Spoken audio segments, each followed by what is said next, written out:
দুর্গাপুজোর নিয়ন্ত্রণ কার হাতে থাকবে তা নিয়ে শাসক দলের দুই গোষ্ঠীর মধ্যে বিবাদ, আর সেই বিবাদের জেরে তালা পড়ে গেল কলকাতা পুরসভার 55 নম্বর ওয়ার্ডে।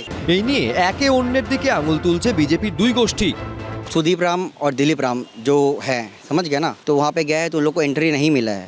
उसके बाद बहुत चिल्ला चिल्ली किया है, फिर रात में शायद यहाँ थाना में आए हैं और थाना में शायद ताला वाला मारा गया है। शायद वहाँ पे खूंटी कोई उखाड़ दिया, ये उखाड़ दिया, जो हम लोगों को कुछ पता ही नहीं है। পদ্মপুকুর ময়দানে এখানে খুঁটি পুজো হয়েছিল, সেটা খুঁটি খুলে ফেলা হয়েছে, তারপরে গেটে তালা মারা হয়েছে। পার্কের সব গেটে তালা, কিভাবে পুজো হবে চিন্তায় পড়ে যান এলাকার সাধারণ মানুষ। আগে যে সরকার যারা ছিলেন তাদের সময় কিন্তু এই পার্কটা তালা মারা থাকতো, বন্ধ থাকতো। টিভি আনন্দে এই খবর সম্প্রচারের পর শনিবার পুলিশকে সঙ্গে নিয়ে পার্কের একটি গেটের তালা ভাঙেন পুরসভা কর্মীরা।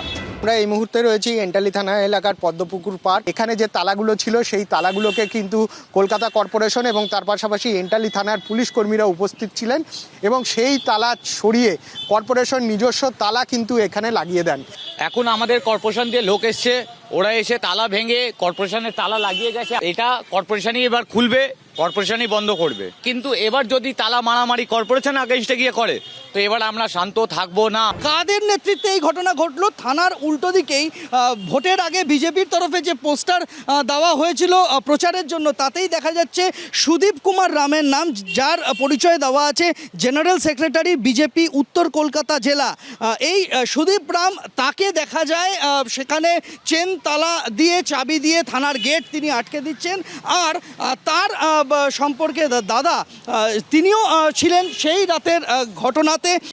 তালাটা আমি খুলেছি, আমি লাগিয়েছি, তার জন্যে আমাকে যে যাই শাস্তি দেওয়ার আছে দিয়ে দিক। দিলীপ রামের অবশ্য দাবি, থানায় তালা মারার পর আমি গেছি, কে তালা মেরেছে আমি জানি না, আমি সরকারি আইনজীবী, আমি এ বিষয়ে কোনো মন্তব্য করব না।